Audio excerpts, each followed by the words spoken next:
long-term contract. Seriously? Man, makes me wonder what else I don't know. Do you know you're supposed to work out your lower body, too?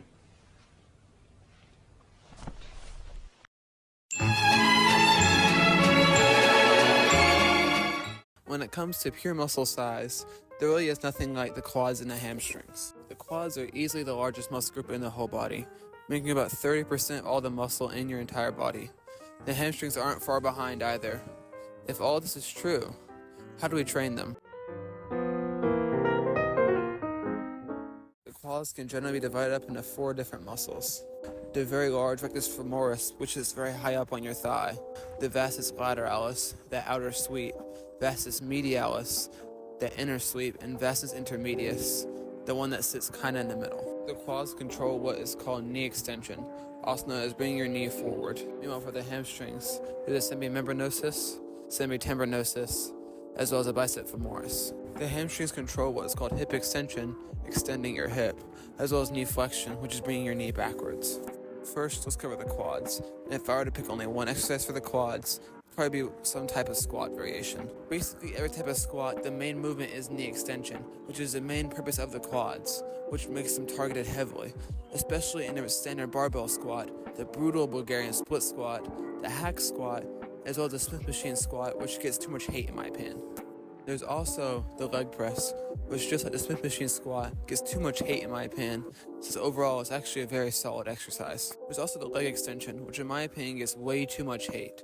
Unless you have bad knees, it's overall a great exercise and a great way to isolate the quads.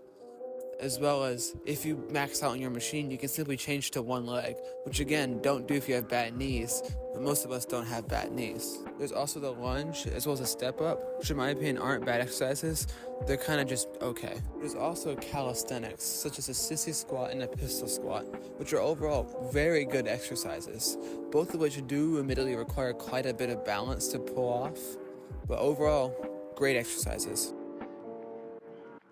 Before I even begin, I already have a controversial opinion. I think you should focus on quads more than hamstrings, because the quads are 2/3 of the entire thigh, so training them will yield more results. The best exercise for the hamstrings, in my opinion, is a seated leg curl. There's so many different reasons on why the seated leg curl is so great. It provides a great stretch, especially if you lean inward, as well as you can hit different parts of the hamstring slightly more depending on the way you point your toes. If you point them outward, you're going to hit the outer hamstring more. If you point them inward, you're going to hit the inner hamstring more. Not far behind the seated leg curl is the barbell RDL. It takes the hamstrings under insane amounts of stretch under heavy loading, which is also better than the dumbbell variation in my opinion, since the dumbbell variation is a little bit awkward. And the Smith machine variation is just okay. There's also the lying leg curl, which is just an okay exercise. The reason it's below the seated leg curl in the RDL is because it doesn't provide much of a stretch for the hamstrings. There's also the deadlift, which is also a phenomenal exercise for the hamstrings, since it puts under super heavy loading, as well as it targets the glutes, spinal erectors, a little bit of the quads, as well as the lats and traps to a lesser extent. But for just hamstrings, it's still just a great exercise overall. There's also the aforementioned Bulgarian split squat, which is not only good for quads, it's good for hamstrings. If you put your foot out a tiny bit more, it'll emphasize the hamstrings more. Also the manual hamstring / Nordic curl, which is a phenomenal exercise, especially if you have no equipment. First of all, it's a very hard exercise, and I recommend just starting with the negative, and once you get powerful enough, include the positive too.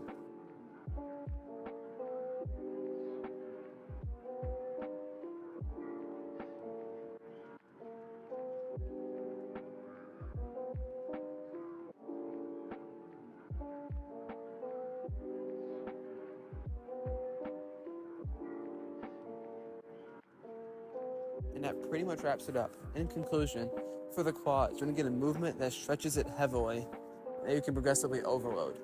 3 to 4 exercises, 2 on the lighter end. And for the hamstrings, you can also get a movement that stretches it heavily that can be progressively overloaded. 2 to 3 exercises, 1 on the lower end. First of all, I want to thank you for watching. Like and subscribe if you want to. And without further ado, bye.